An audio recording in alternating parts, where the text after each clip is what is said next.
is our 5th year hosting the STEM Symposium. We're thrilled to have you here. There's a lot of fun activities going on. But I think the really neat thing about this is there's so much more to it than even the fun. It's about being able to give you an exposure to lots of different elements of what STEM education has to offer to you. Both the fun of it as well as careers, the importance of it. My name is Ken Nysmith. I'm head of the Nysmith School. I've been head, about 9 years. My mother began the school 33 years ago. When my mother first began the school, she had this funny idea of having this program where daily technology, daily science classes, being able to diversify the reading and math classes 4 grade levels, being able to go ahead and hands-on application. And we grew from a little 55 student school to about 580 students at this point, pulling families from around the country because of the differentiation and because of the STEM program. We're thrilled to be able to share that with you here today. Like I said, there's a lot of very interesting and fun things going on, but there's a lot of things going on that really will give you an exposure to lots and lots of different careers, as well as the importance, as you'll hear from speakers, to the defense of the United States. And so it really is very, very important, but there's so much to offer, and I think you're going to have a lot of fun here, and thank you for joining us today. Thank you. Of 2 top STEM high schools, Thomas Jefferson for Science and Technology, and the Academies of Loudoun and the new school in Loudoun County for STEM. At 1 p.m., we're excited to host NASA's astronaut and Woodsum High School graduate, Dr. Coleman. So I hope to see you all back at 1 p.m. Our hashtag today is STEM Symposium, and you can also follow us on Twitter, Facebook, and of course LinkedIn. And now, let's get to the exciting part, our first panel. It's my great pleasure to introduce Jonathan Moneymaker, president of Altamira. Jonathan runs the company's strategy, operations, and sales teams to oversee all customer delivery and growth functions. Last year, Jonathan played a key role in exhibiting the first Girls in STEM wing, and so we are very excited to have him and his team back here with us again. Jonathan? Incredibly proud and honored to be the presenting sponsor of the 5th STEM Symposium. This is really the National Capital Region's premier STEM event. And let's start with just a huge round of applause for Nysmith, for WashingtonExec, for pulling this all together. So I've known JD for, I was thinking about it last night, better part of a decade. And really, it started with the work that we do in the government contracting arena, connecting relationships and partners and how we bring different ideas together. And the STEM Symposium came out about 5 years ago. And he's like, hey, Jonathan, you got to come out. You got to bring your kids. I have four kids, 13 to 8. And he was like, okay. And 3 years ago, I finally took him up on the offer. And admittedly, I thought I was walking into an elementary school. Thought there was going to be a classroom with a volcano that kind of erupted, and it was what it was. And I walked into the Nysmith School, and I walked into all the exhibits. Absolutely fascinating. As Bryn mentioned, I'm the president of Altamira, but more importantly today, I'm an engineer. And it's just incredibly moving to be able to walk around and see all of the exhibits that you'll see today. So we walk in 3 years ago. I knew this was something that the company wanted to be part of, both personally and professionally. As Bryn mentioned, last year we were honored to host the Girls in STEM wing that was down on this side here. An incredible response, both from everyone in the market, if you will, to my young daughters who now are taking Java classes in their middle school. And it's just incredible to see that transformation. This year, we certainly upped our engagement as the presenting sponsor, but there's a lot of great exhibits that you'll see. I think there's Robot Wars down this way. We have Robo Roaches out in the multi-purpose room where you can control a cockroach with your iPad. It's pretty fascinating. I invite you to check it out as the temperature warms up. We have ice cream outside. You can make it yourself and really experience what it takes to pull some of these things together. So whether it's colonizing the moon or how we're going to get to Mars, you'll see something for everyone here. So I invite everyone to enjoy the day and the festivities. Again, we are building tomorrow's superheroes today, and it starts with the ideas that you'll see but really all of the folks here today are really going to take us that next step to get us where we need to be. So we're incredibly proud to be the presenting sponsor. And again, I would just enjoy the day, enjoy the festivities, and ask questions. That goes for the kids, that goes for the parents. As you're engaging with these exhibits, really ask about the science behind it, how it really comes together. And I think you'll be amazed, and I think everyone will learn something a little bit new. So again, thank you for allowing us to be part of this, and congrats to certainly Ken, all the work that you've been doing over the 33 years of Nysmith, and JD and the team for 5 years of, again, the premier event for STEM around the National Capital Region. Thank you very much. Good morning, everybody. Fantastic. It's good to hear from you. My name is Ed Swallow. I'm the chairman of the WashingtonExec STEM Council. I'm here to bring up a couple of STEM superheroes and talk about what they're working on. Starting on your left is Kristy Clark. She's chief engineer of Vencor. She's a 95 graduate of Prince George High School, and she's has a bachelor's degree in electrical engineering from Virginia Tech. Go Hokies. So, she's got 18 years of experience, a variety of projects, and I'll let her introduce herself a little bit more in a minute. Next over is Ted Davies. He's chairman and CEO of Altamira. They were our presenting sponsor last year. It's a data analytics and advanced engineering company supporting the U.S. national security community, headquartered in McLean. He's formerly president of Unisys Federal, and he's had quite a bit of federal experience. To your right is Renee Wynn. She is the Chief Information Officer at NASA. So the person responsible for all of the data that everybody at NASA generates and then distributes. A massive job. She came to NASA from the Environmental Protection Agency, where she was the acting assistant administrator for the Office of Environmental Information. Long career in the federal government, at EPA for over 25 years. So with that, what I'd like to do is start right off with a question. You were born, you're here sitting today. What excited you about STEM to get you to this point? So let me start, Kristy. All right, thank you. Good morning. I actually got my start with STEM probably, I would say, at 5 or 6. I was always very interested. Computers were in their very early stages, starting with the Commodore 64. Go look that up if you're not familiar with those. That was my first computer. My parents were very supportive in getting that for me and allowing me to just play with it and learn and just do things. In terms of moving beyond just kind of doing that, by the time I got between 6th and 7th grade, I had the opportunity to participate in a summer engineering program that was geared specifically towards minorities for engineering, hosted at Virginia State University, which is in Petersburg, Virginia.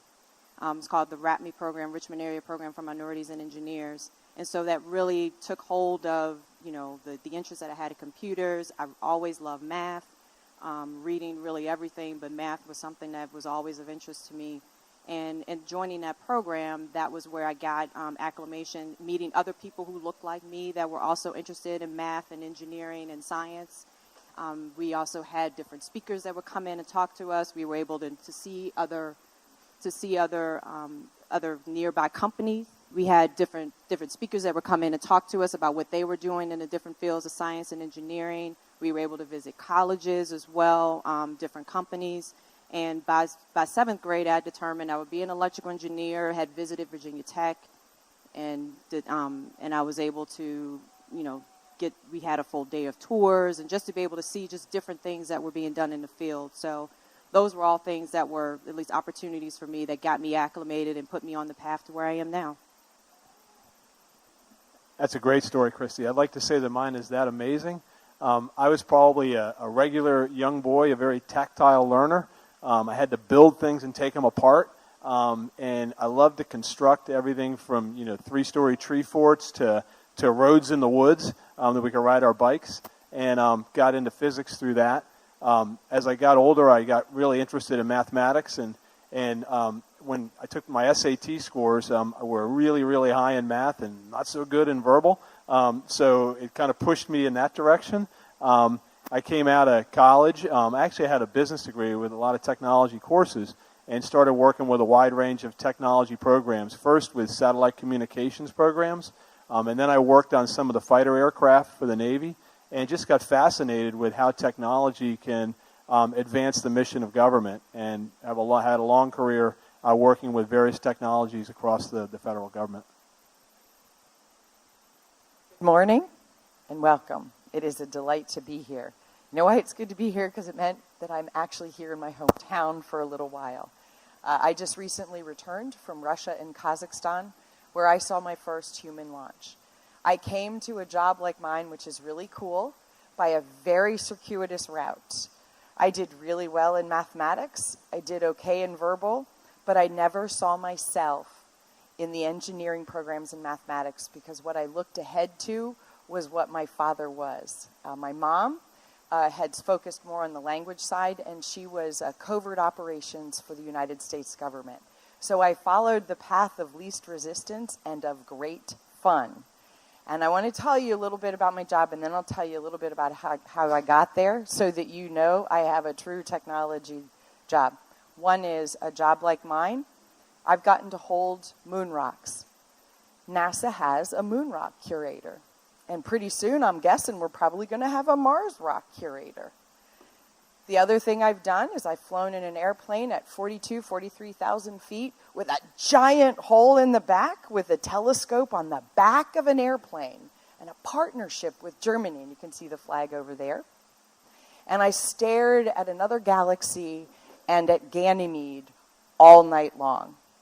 That stuff is really cool. And what it is all of that is collecting information. Actually, it's collecting data to turn into information, to turn into knowledge, and then turn it into action. And my job is to both release the power of data and do it securely.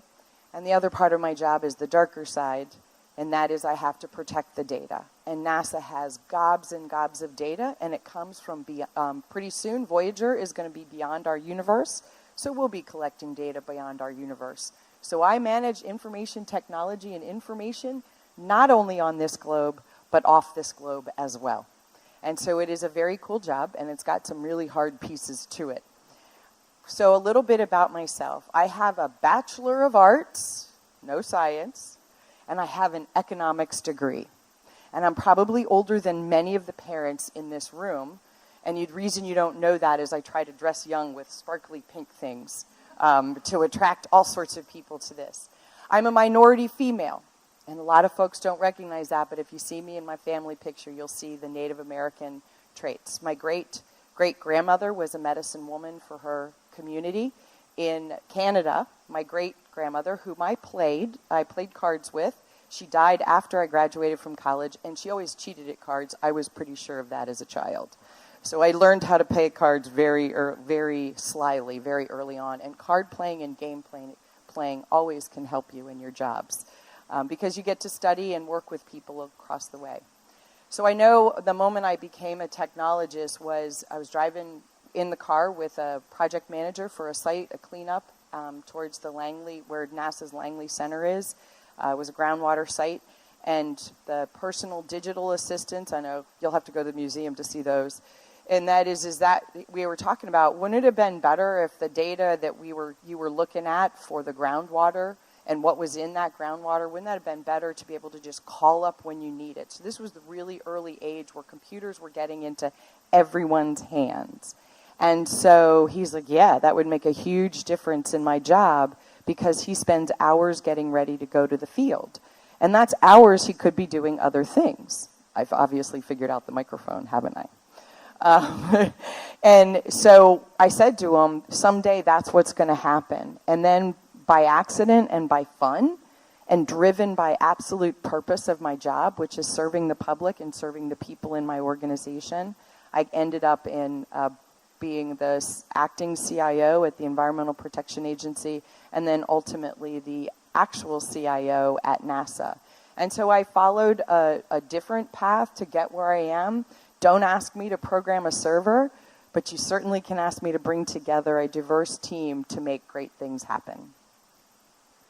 Great. Thank you very much. So Before I open it up to questions from the floor, I do have another one for everybody, and that is each one of you represents a part of an organization that does some really exciting stuff in STEM. Can you talk a little bit about some of the jobs that are out there and that are available to people, and what do they need to do to get ready? Who wants to take it first? I can start. You know, the opportunities for you in this world, coming out with a fundamental understanding of technology, engineering, and math and science are unlimited. And it's almost hard to predict how far they're going to go in the time you're going to be in school. The best thing you can do is get that foundation now. Because the type of work you can do, and the three of us will touch on the work that we're doing now, is so wide-ranging. So the organization that I have the opportunity to lead supports the national security community. And the types of things that our people do, all are scientists, technologists, engineers, or mathematicians, they get to take a look at what's going on around the world, in space and in the air, and study that, and be able to give that information back to decision makers here in Washington so that they can do the right thing to keep our country safe. So, for example, some of you may know we have challenges with North Korea today. And the North Korean leader tends to want to show how strong his country is and light off missiles and prove that he can attack the United States. And what we do is we take a look at what he's doing over there and analyze what he's doing and help our decision makers understand what it is and how we can deal with that. And the way we do that, the type of people that do that is they work with sensor information that is space-based. They work with sensor information that is land-based. They work with information that comes from people all over the world, and they make sense of what that is. There are folks that are writing software applications that allow people to do their job. There are analysts that are actually very specialized in understanding what those are, and there are scientists that are researching new ways to do that. So that's just one exciting mission area that if you have any kind of background, you can be in the development end of that, you can be in the research end of that, you can be the operational analysis end of that. And so there's a wide range of things, even in that one field, and that's one of probably thousands of fields that you can pick. But the important thing is that you get a foundation, and you will find over time that you're going to dance between different things and find something that's really, really exciting. So I'm going to add the part where, do you want to spend your life using your hands, using your head, and always enter the day with your heart leaning forward to make great things happen? If that's what will propel you, then a field, and I'm going to add the STEAMed part, because how much humans are now interacting with robots. Space Station has a robot on it. I have a robot that had to get a badge that works for me. And does a pretty good job. Performance review is really easy. You just say, keep doing what you're doing. Make those transactions spit out to help the humans that work for me do better. And so I'm going to add the arts and design, and I'm going to add data into this conversation, and then Kristy's going to swing us back to what she does, because it's pretty cool. So part of what we've got to deal with is robotics, right? They had a roach robot. So how many people just went, ew? I've seen roaches. I don't need them robotic. I want to have a good shoe that's going to make sure it takes it out. But those cameras are really helpful to have in small places. So I get that, just not in my house. The other part is the design, again, has to get small. And sometimes the design has to get big. And sometimes the design is influenced by origami. James Webb Telescope launch is going to get pushed back.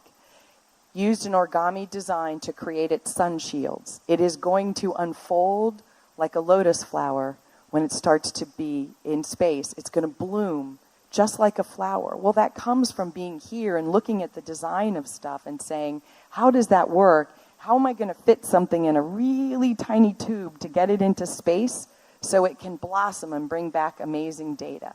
That's arts and design. Paralympics, I watched some of it. I got to see it when I was in Russia. And I'm looking at the prosthetics, and I'm looking at wheelchairs. And mobility is something that people want to have. And so the prosthetics is design, and it's computers and software and hardware coming together for sports, and sports really makes people happy even when you play on opposing teams. And so those are the view of arts and design. Look at everyday life and just imagine how you might apply that to solving a problem. And bring together a team if you can't quite figure it out. So that's the arts and design part of it. And then there's the data. So I give off a lot of data in a day because I have a Fitbit on. I also give out a lot of data in a day because I have a mouth, and I give it out. But all that needs to be collected, visualized, and used to turn into action. Action such as safety, self-driving cars. Many of you are going to have a self-driving car. I'm looking forward to having one because I don't really like to drive that much. But you look at where we are and what's going on right now, you're going to be you're at the edge, and you're going to be part of what makes that happen. And can you imagine what a self-driving car does? Now you may not need to own one. So it's all about possibilities, it's all about your imagination, and it's about applying the mathematics, the engineering, the arts, the design, the technology that goes with this, all of this. And at NASA, I told you we've got moon rock curators. We got rocket scientists too, and they love to get greasy working on rocket engines. And then I've got data specialists who help save lives. We had a vehicle, a EVA, extravehicular activity. I don't know why we call it that, because I'm like, you're leaving the space station, you're going out to a really harsh environment. We should call it be scared and be brave and go out that door.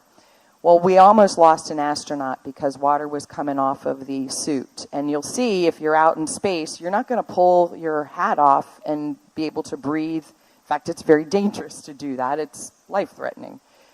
He got in because of such great training. And it was my team that helped the suit designers pull together the information in all of the design and pull it together in a holistic way for them to find the problem that created the water that almost drowned an astronaut outside of space station. And that's what you had a problem, and you brought together a team, and you didn't just look at the people you work with, you looked outside of that and brought that team together that had different skills in the STEAM fields. And we've not only fixed that issue, but we've also gone on to design future spacesuits that are easier to use. The gloves are really clunky, but they're getting easier and easier, so it's more like the way your fingers are operating. And so that's just, if you're curious and you apply this stuff, these are the great things that you get to do. Kristy? All right, and for me, working currently with Vincor, it has its heritage in Lockheed Martin. Folks may be even more familiar with that name. Our bread and butter is really what you call systems integration. I often try to give kind of the analogy of a car. If you think of, there's your engine, there's your transmission, there's all these other pieces that have to work individually, but as systems integrator, we're here to make sure that all those things work together so that that car actually functions. We don't work on cars, we work on things that I really can't get into, but we do support, it's about just over 3,700 employees based here in Chantilly. And we support civil defense as well as the intelligence community, where I've been since my coming in 2000. We do a mix of, as I said, kind of the overall systems integration, and that work, it kind of runs the span of data analytics, IT, information solutions, things that are supporting end customers, whether they're war fighters, whether they're intel specialists. Those are the things that we're involved in, kind of in the core and the bread and butter of the company. There's also a research and development arm called our Vincor Labs that are doing sort of leading edge technologies, kind of the next generation of cyber defense, network monitoring, things of those nature. If you're some of your network and internet traffic, if there's issues in terms of networking, rerouting your data, those are the types of things that group is doing. A lot of that in the New Jersey area. As far as my role specifically, my title is Chief Engineer, so we support a specific customer, and I'm responsible for end-to-end products solutions, recommendations that we provide to our customers and decision makers. We work on the requirements, testing, making sure that whatever's deployed for users, end users, is actually working, functioning, and again, other interfaces that we're using in order to either receive data, make information available to other users, to then make more decisions, like whether it's conflict issues. Ted mentioned Syria, some of those things as well. Those are the types of things that we're involved in. In terms of being just prepared for that role, I think we've heard from my fellow panelists have spoken very eloquently in terms of just what's prepared, and it really comes down to just being to love what you do, and to and to understand that you have a role, you have skills, you have things that you bring to the table, but you're a part of a larger team. You're a part of something that's greater than just yourself. For myself, it's supporting our government, and it's supporting all of you and keeping us safe and aware of what's going on around us. I just want to add one thing, if it's okay.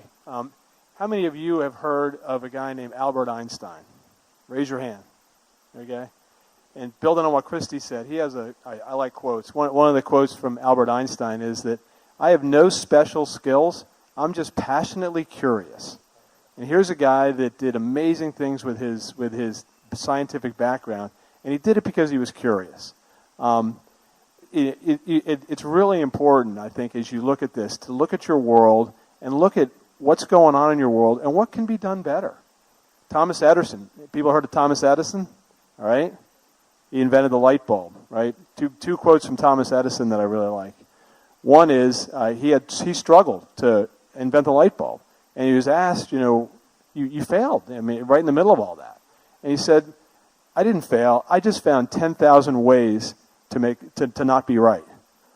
And what he was doing is he was experimenting, and he was learning, and he was applying a passionate curiosity to get something done. So, I would encourage everybody who thinks about this career to be curious and be passionate and to follow what you really want to try and accomplish to change your world.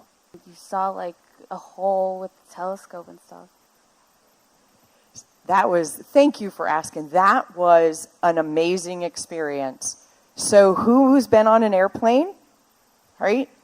Who would want to be on an airplane with a big hole in the back? Now that you know it's safe, because I've done it and come back, that's a good answer. So what it was like, first of all, it was really cold, because now the whole heat system is useless. The other part is the airplane does not look like any airplane you've been in unless you've been in this particular airplane. It's called Sophia. And up in the front are the typical seats, first class seats, right? Not the ones where you have to do origami yourself to fit into them. And that is so you sit up there for takeoff and landing. I got to sit in the cockpit, and I'll tell you one cockpit story in just a second because it really surprised me. And actually two from that. And so that's the only part where there's seats. Everything behind the sort of where you would get your drinks, where the flight attendant would do the food, there is a little kitchenette right there. And there was lots of snacks, because we flew all night, and we chewed on lots of different foods, and none of them healthy. So then behind us are gobs of monitors and then a big table. And so the scientists are now staring at a screen, much like I would describe like a radar screen that you would see in a movie, although in color. Some of them were color, some of them were black and white. There's two people that are in charge of the telescope. There are scientist stations associated with it. And then there were two guys that were in charge of the entire IT footprint. And they actually end up kind of working through me. So we're in everything you do. And behind them is a big cabinet of what we would call our data center, a mobile data center. And so that's what it looked like in it. And the first few hours are intense because they're trying to get the telescope situated to grab the data that they want. And so it's really intense. There's a lot of communication about what's needed, what's going on. You know, much like you might do on a field, on a soccer field. I played soccer for years, right? You're telling the person, I'm on your left, I'm on your right, man on, woman on, right? You're communicating on the field. This is the same kind of thing going on in this flight. And then it was about 11 hours long. This was the first successful flight of their retesting of a brand new operating system. The two flights before, they had to come home early, and so we went longer than planned. And so that was really great to be part of that because they were so excited when they land that their upgrade had in fact worked. So 3 more things about this. One is when we flew, the airplane looked just like any other airplane. We've not modified it, and that's actually Germany's responsibility is to maintain the airplane, and Sophia's just now coming home, well, I call home, back at the United States, in order to start flying again. Looks exactly like it, and there's 2 pilots. The pilots pull out iPads to check their instrumentation. They're beginning to be more used to the way data is fed up through your mobile phone and all of that. So they've got their iPads right next to them, plus all of the typical dials. They also have to call in and out of airspace. So they're talking all the time, their call letters in and out. So they're getting checked in. I guess if you go to the library, check in and check out library books, I download most of mine, is you're checking in and out of all the airspace, and that's for safety. Even though we are flying above any other airplane, you also don't know what might be going up and coming through the atmosphere at any given time. And then the other thing is we get started and they get going, and then the pilots get comfortable, and out come the Fritos and cheese and salsa dip that goes right there between them. And so I was just sitting there behind the pilots going, those are instruments, and you're putting your cheese dip on them? But the answer was yes. They needed to eat too, and all of that, so they share and take turns flying together, and who brings what food to do it. And the team that I was with had been pilot and co-pilot for many, many flights together, so it was very neat to see that kind of teamwork. What happens if you get sick in space?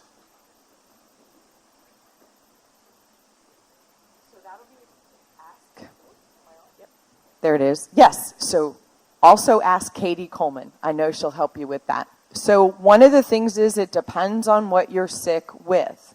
We have the ability to isolate astronauts if they're really sick and it could be contagious. We have 6 astronauts right now on space station. We have 6 total, 2 from Russia, 1 from Japan, and 3 Americans.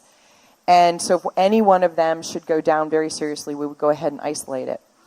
Otherwise, they are trained to help each other get better. If someone broke a finger or something like that, then they would be able to do the doctoring on there. So that the team of astronauts is capable to undergo not just basic medical assistance, but higher level medical assistance associated with it. But so they'll take care of themselves. That's what they're trained to do. They're trained to solve problems no matter where they are and how many miles off the surface of the earth that they are. And then if it really became bad, then they would isolate themselves. And I want to add one more thing, because I didn't add this before, is one of the things that NASA is thinking about right now is planetary protection. You made me think of it when you think of the humans going back and forth from space and maybe going to a different planet. There are different organisms on those planets. That's why we study them before we go. We could come back. The human body actually does change in space, and then most of the time, and for the most part, it returns to a sort of normal condition, depending upon, it just takes a while to get there. Our organisms inside of us will also change. So when they come back, and if we've gone not just to the moon, but onto Mars, we may come back with microbes and things that could hurt this globe and be very problematic. And so right now, we're beginning to think about how are we going to go back and forth and protect Earth and protect Mars? Because we don't want to hurt Mars either in its natural state. So we are thinking about what humans can do at the planets by going back and forth between them and making sure that we are taking precautions to protect you and, I'll call them the Martians, when we get there. Great. Thank you very much. Any other questions?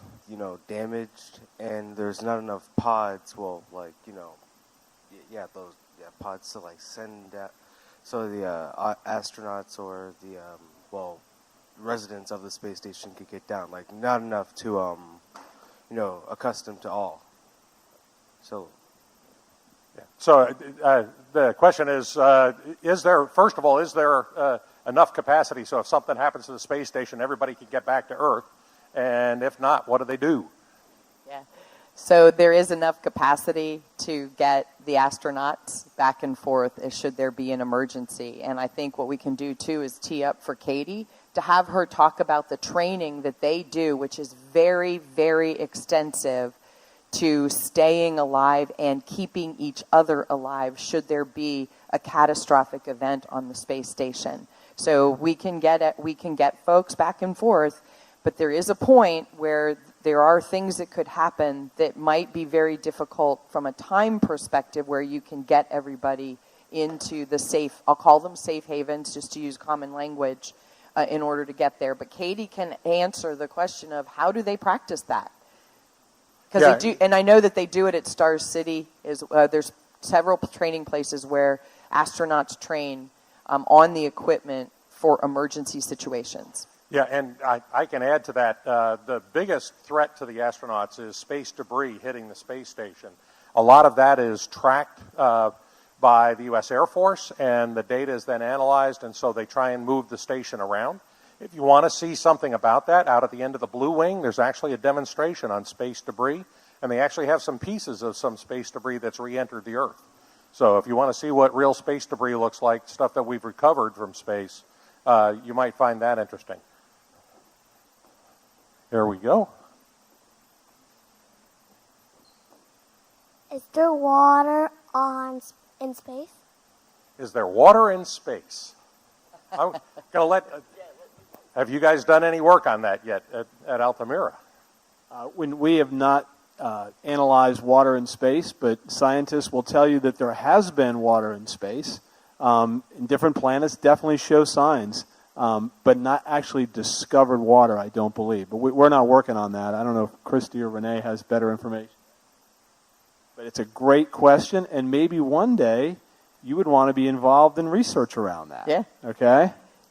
There's evidence to say that there has been water or traces of what we would consider be what water would leave behind when it's no longer there. Yep. Like I was wondering like what interesting places like your jobs have taken you. Like Interesting places my job has taken me. Let's see how I can best answer that. I will say the company as a whole is spread out throughout the U.S. I've had experience work-related both in California as well as in New Mexico as well. I'm working a specific project that I can't necessarily get into, unfortunately. But I will say just in general with the nature of the work, because so much of it we're talking really huge systems. And a lot of people and a lot of resources across the country, it has afforded me the opportunity to work with very diverse teams. I'd say probably about 10 years ago, I had teams that were literally in Denver and just in multiple 3 to 4 different locations while I was here, up in the East Coast, West Coast, Midwest, just to be able to interact and to see both from, kind of your end users, folks that are doing development, that are actually building out these larger platforms, that are doing your networks and communications so that data can traverse from point A to point B. Those are the kinds of things that we do. There's some international pieces to some of the work that I've done in the past as well. I haven't had a chance to personally travel, but again, also to be able to work with folks that are in those areas as well, and to be able to provide capability to them. So I've spent time in most states in the country at different installations where interesting work is happening. Our company actually deploys solutions around the world. So we've had engineers all over the Middle East in the last 6 months installing systems that help our military and the agencies that support the military keep track of things that are going on over there. I just had a couple folks come back from a couple countries in Africa where they were doing the same thing. So technology can take you any place in this globe that you want to go, whether it's a big city like LA, where I've spent time, or whether it's a remote region. And the travel opportunities, both in terms of short trips and longer-term stops in your career, are almost endless with a technology degree. Great, thank you. So, last question for the panelists. What advice do you have for the students in the audience? Yeah, one thing we've already talked about is the word curiosity and imagination. You know, you really have to be looking at things from a very fresh perspective. That is critical. The ability to work really hard and don't worry if you fail, just get right back up and start over again. That the way you learn is by stubbing your toe. And we have all stubbed our toes. I've like broken my foot. I've stubbed my toe so hard. So don't worry about that. And the other one that I would say, and Renee's touched on it, is find a group of people that you really like working with and a diverse group of people that bring different perspectives. Because you cannot accomplish anything worthwhile by yourself. You need other people to work with to do that. So if you're passionate and curious, that you work hard, you're not afraid to fail, and you find a group of people that want to accomplish something together, you're going to do okay. That's what I would say. And I would add and emphasize the perseverance part. Nothing gets solved on the first try. That's why we have practice in there. Learning is about failing in this one and figuring out how to do it. Ask for help. We have a tendency to think that we've got to always just bring it ourselves, and this is to emphasize the team approach is, hey, I don't have that skill, you seem to have that, could you please come to the table and help me out or teach me that? And really just finding comfort and being able to ask for help as you go forward. But the perseverance part is, I think, pretty key to how you get where you want to go. And wherever you want to go may not be where you end up. Remember that there'll be different opportunities that will seem really weird. You should really think about them because my career has been is not a straight line. It's been very varied in terms of the application of the STEM fields. And I will add a few things. The first that I will say is regardless of what field that you go into, what you choose as your career, wherever you go in life, the biggest thing that guides me is doing unto others as you would have them to do unto you. If you take a moment just to think about how would I react in this situation, how would I want somebody to talk to me and treat me or to hear me, that always kind of keeps you guided in terms of how you actually deal with people, because as Renee pointed out, we talked about there's teamwork. Be confident in who you are and what skills you bring to the table, but understand that there's other people that are there too, people that you can learn from, people that you can teach, and as a group, you allow each other based on the skills that you all bring based on the past experience that you bring to the table. Those are all things that come together for you to come to these next great solutions, these next great innovative ideas. There are things that you will come to individually, but there really is no I in team.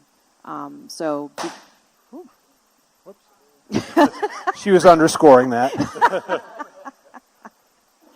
That would be one thing. Some things I would say. Some of the advice that I've gotten very early on in my career, I'll share kind of two quick ones. One is about communication. Communicate. Technical solutions really at the end of the day are typically not the thing that will be the problem. It's really your communication and being able to talk to other people and communicate your ideas. That's the thing that will always make or break at the end of the day. If you're able to step away from the technology every now and then and just have a conversation and understand what those different points are, it gets you to understand what risks are involved, what concerns there are, and you come to a solution that is mutually agreeable upon multiple parties. And then the other, as you're moving through your career, my first manager told me, if you get to a point where you feel extremely comfortable and everything is easy, it's time for you to go do something else. It's time for you to stretch a little bit beyond what you're currently doing. Don't be afraid to grow. And as they said, don't be afraid to fail. Because even out of your failures, there's lessons to learn that will then just grow you and expand you and make you stronger for the next opportunity and for the next thing. So. Ed, I want to do one go back. The young man asked about the best places we've gone to, and we could probably tell great stories. I'm going to give you two very different places that I went to that I really thought were fascinating. Everybody know where San Diego, California is? San Diego, okay. If you look on the very western edge, looking out of the Pacific, there's a place called Point Loma that literally it sits on a mountain and you kind of look out over the ocean. Went to a land-based test facility out there where they were testing new satellite communications technologies, and had never been there before, and walked in, and there's a small facility right on the edge of a cliff, basically. And you walk in, and some of the engineers have their desks aligned against these big windows looking out of the Pacific Ocean. And not only that, the windows opened. And, they could just sit there and just do the engineering stuff they loved and look out over the ocean and watch the sun go down. And I just thought if I could work anywhere in the world, that's where I'd want to work. So that was one really cool place that I used to love to visit. The second place, completely different, everybody's St. Louis, Missouri. Now, who would say St. Louis, Missouri? St. Louis is a really cool city. We had an office where we were doing really neat software development programs, and it was right in downtown St. Louis. Really neat restaurants and all that, and 3 blocks from Busch Stadium. And you could go see the Cardinals play. And anybody who likes baseball knows that the St. Louis Cardinals are an iconic baseball franchise. So 2 different things. When I started, I never would have, maybe I would have guessed San Diego would have been beautiful, but I like St. Louis as well. So, having the opportunity to try different things in a diverse set of places, you're going to find places you're going to really enjoy. So this kind of fundamental background that you get will equip you to be able to go anywhere you want to go. And those were 2 places I loved. Great. Thank you very much. And so let me finish with a little advice for parents. I asked you about students, but for parents. And this is an important one. I hear every once in a while when a student doesn't do well in math in school and a parent says, that's okay, I wasn't good at math either. That's kind of the worst possible thing you could say. If you weren't good at math, it's okay to admit it. But the right way to end that sentence is, I may not have been good at math, but let's help you be better. Because math is the language of learning science. Science is the language of learning engineering. And scientific and mathematical literacy is what matters in this world. That's where the good jobs are.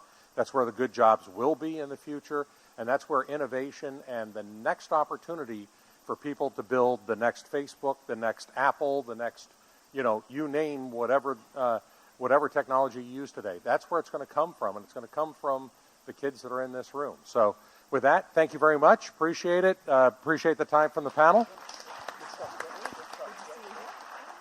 So just a couple of quick notes. 11 o'clock, we're going to be doing some STEM awards.